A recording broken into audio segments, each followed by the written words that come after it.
এখন রাত বাজে ৩টা। আমার কক মুরগির বাচ্চা চলে আসছে। প্রিয় দর্শকবৃন্দ, আসসালামু আলাইকুম।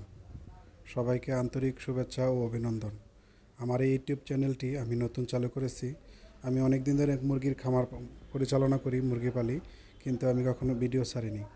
আজকেই প্রথম আপনাদের সাথে আমার খামারের অভিজ্ঞতা শেয়ার করছি। আমি আগে ভিডিও দেইনি, তার কারণ হচ্ছে এই সেক্টরটা হচ্ছে অভিজ্ঞতার বিষয়, বোঝার বিষয়, জানার বিষয়। আপনি বাড়িতে 10টা, 20টা, 50টা মুরগি পালতেই পারেন। যখন আপনি বাণিজ্যিকভাবে শুরু করবেন, তখন আপনাকে পূর্ণাঙ্গ অভিজ্ঞ হতে হবে, নাহলে লসের সম্মুখীন হবেন।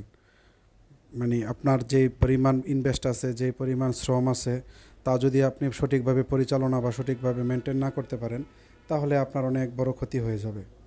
এই জন্য আজকে আমি দীর্ঘ দিন ধরে এই মুরগির ব্যবসার সাথে জড়িত আছি, মুরগির খামার পরিচালনা করতেছি। কখনোই ভিডিও ছাড়েনি, তার কারণ হচ্ছে আমার পূর্ণাঙ্গ অভিজ্ঞতা অর্জন হয়নি।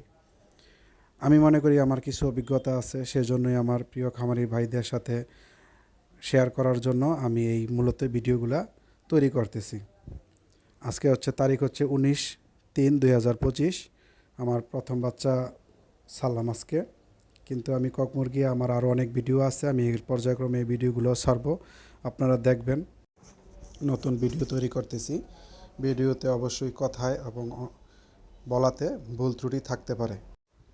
অভিজ্ঞ ভাইদেরকে বলতেছি, যারা এই সেক্টরে আছেন এবং অভিজ্ঞতা সম্পন্ন ভাইদের দৃষ্টি আকর্ষণ করছি, আমার যদি কোনো ভুল হয়ে থাকে অবশ্যই আপনারা জানাবেন। আমার এই কক মুরগির বাচ্চাগুলো হচ্ছে মূলত সোনালি ক্লাসিক বাচ্চা, 90% মোরগ। আমি এখানে 4500 বাচ্চা নিয়েছি। এইখানে বুডার করেছি হচ্ছে 6টা। 7টা করা দরকার ছিল, কিন্তু আমার টিন সংকটের কারণে আমি 6টা বুডার করেছি। এত কক মুরগির বাচ্চা, সেই জন্য একটু বেশি দিয়েছি। তারপর একটু কম দেওয়া দরকার ছিল, একটু বেশি দিয়েছি। আল্লাহর রহমতে বাচ্চাগুলো অনেক সুস্থ আছে, সুস্থ সবল বাচ্চাই আসছে এবারকার এই টিপের বাচ্চাগুলো। এই বাচ্চাগুলো আমি নিয়েছি বগুড়া থেকে।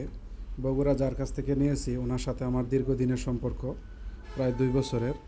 উনি আমার কখনোই খারাপ বাচ্চা দেয় না। ওনার বাচ্চা নেওয়ার পর থেকে আমার কখনো লস হয় নাই, বিশেষ করে ককের বাচ্চাতে। এজন্যই আমি ওনার থেকে বাচ্চাগুলো নিয়েছি। আসুন আমরা বাচ্চার পানি তৈরিটা দেখি। বাচ্চার জন্য গ্লুকোজের পানি তৈরি করছি। এনার্জি প্লাস এসিআই কোম্পানির 1/2 কেজির প্যাকেট। 4500 বাচ্চার জন্য আমি 4 প্যাকেট ব্যবহার করেছি। আর আপনারা যখন এই গ্লুকোজের পানিটা তৈরি করবেন, তখন অবশ্যই এই গ্লুকোজটা ছড়িয়ে ছড়িয়ে ফেলবেন, না হলে একসাথে ফেললে গ্লুকোজটা তলে চাকা দলা বেঁধে যায়, সেটা গলতে অনেক সময় নেয়। এই যে দেখতে পাচ্ছেন আমি ছড়িয়ে দিয়েছি, তারপরেও এটা চাকা চাকা হয়ে গেছে। আপনারা অবশ্যই এটা সরায় সরায় ফেলবেন, যাতে চাকা না হয়, তাহলে কিন্তু গলতে অনেক সময় নেয়, আপনাদের কাজে ব্যাঘাত ঘটবে। আমি এখানে পানির পাত্র ব্যবহার করেছি 6টা করে, 6 6 36টা। প্রথম অবস্থায় আমি 36 লিটার পানি দেব, 1 লিটার করে। বাচ্চাদের পানি পিপাসা লেগেছে অনেক, বাচ্চারা পানির জন্য দৌড়াদৌড়ি করছে, আপনারা দেখতে পাচ্ছেন। 6টি করে পানির পাত্র দিয়েছি। আপনারা যখন বুডার তৈরি করবেন, পেপারটা অবশ্যই সুন্দর করে বিছাবেন, যাতে করতে কোথাও ফাঁক না থাকে, তাহলে কিন্তু ভিতর থেকে যে ধানের চিটাটা আছে ওইটা বের করে ফেলবে। কারণ বাচ্চা যদি প্রথম দিন ওইটা বের করে ফেলে, তাহলে খাবার আর এই চিটার মধ্যে পার্থক্যটাও বুঝতে একটু কষ্ট হয়, সেজন্য খাবারটা একটু কম খায়। আপনারা অবশ্যই এই পেপারটা ভালো করে বিছিয়ে দিবেন। দেখেন আমার এখান থেকে একটু ফাঁক হয়ে গেছে, এই বাচ্চাগুলো অবশ্যই কিছুক্ষণ টেনে ছিঁড়ে ফেলবে। আমরা এখন পানির পাত্রগুলো দিতেছি। পানির পাত্রগুলো দেওয়ার সময় অবশ্যই সাবধানে দেবেন, পানির পাত্রের নিচে যত বাচ্চা চাপা না পড়ে, সে বিষয়টা অবশ্যই খেয়াল রাখতে হবে। আর পানি দেওয়ার সময় অবশ্যই বাচ্চাগুলো একটু নেড়ে নেড়ে দিবেন, যাতে বাচ্চাগুলো একসাথে দলা জমা বেঁধে না যায়। পানি দেওয়ার কিছুক্ষণ পরে বাচ্চাগুলো অবশ্যই নাড়া দিতে হবে, তাহলে কি হবে, আপনার বাচ্চা পানি খেয়ে একসাথে জমাট বেঁধে থাকবে। এতে করে বাচ্চা মারা যাওয়ার সম্ভাবনা থাকে, যেটাকে এই খামার বাসা পাইলিং বলা হয়। এতে করে বাচ্চা, অনেকগুলো বাচ্চা একসাথে জমাট বেঁধে চাপা পড়ে মারা যেতে পারে। সেই জন্য কিছুক্ষণ পর পর নাড়া দিতে হবে এবং নজরদারির ভিতর রাখতে হবে, যাতে করে বাচ্চা একসাথে জমাট বেঁধে না যায়। একটা কাঠিতে খাদ্যের বস্তার পলি বেঁধে এভাবে আপনারা নাড়া দিতে পারেন। এই যে দেখুন, আমি নাড়া দিয়ে দিচ্ছি।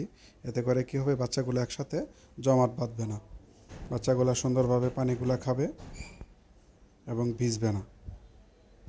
এই যে দেখুন, আমরা আজকে প্রথম দিনের জন্য খাবারটা পেপারে দিচ্ছি। প্রথম দিন খাবারটা পেপারেই দিতে হয়, কারণ বাচ্চা খাবার প্লেটে দিলে ও খাবার সম্পর্কে বুঝবে না। এজন্য আমরা মূলত আমাদের খামারে আমরা পেপারে খাবারটা দিই প্রথম দিন। এরপরে পেপারটা তুলে ফেলে দিয়ে আমরা খাবার ছোট ট্রে আছে, ট্রেতে দিই। কক বাচ্চার খাবারটা ট্রেতে অনেক দিন রাখতে হয়, মিনিমাম 8 থেকে 9 দিন রাখতে হয়। তারপরে যে ওদেরকে খাবার ঝুলন্ত পাত্রে আমরা খাবারগুলো দিই। কক বাচ্চা বলেন, ব্রয়লার বাচ্চা বলেন, ছোট অবস্থায় সব বাচ্চারই যত্ন নিতে হয়, না হলে বাচ্চা মারা যাওয়ার সম্ভাবনা থাকে। সেক্ষেত্রে আপনারা বিশেষভাবে খেয়াল রাখবেন, বিশেষভাবে একটু যত্ন নেবেন, যাতে ছোট অবস্থায় বাচ্চা মারা না যায়।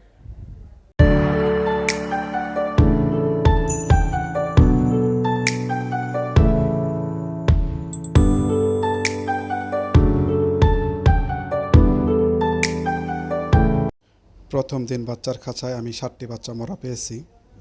আরও কিছু বাচ্চা আছে দুর্বল, সেগুলো মারা যাওয়ার সম্ভাবনা আছে। বোর্ডিং পিরিয়ডে যে বাচ্চাগুলো মারা যায়, ওই বাচ্চাগুলো টিকানো অনেক কষ্ট হয়ে যায়। আজকে এ পর্যন্তই। ধন্যবাদ সকলকে।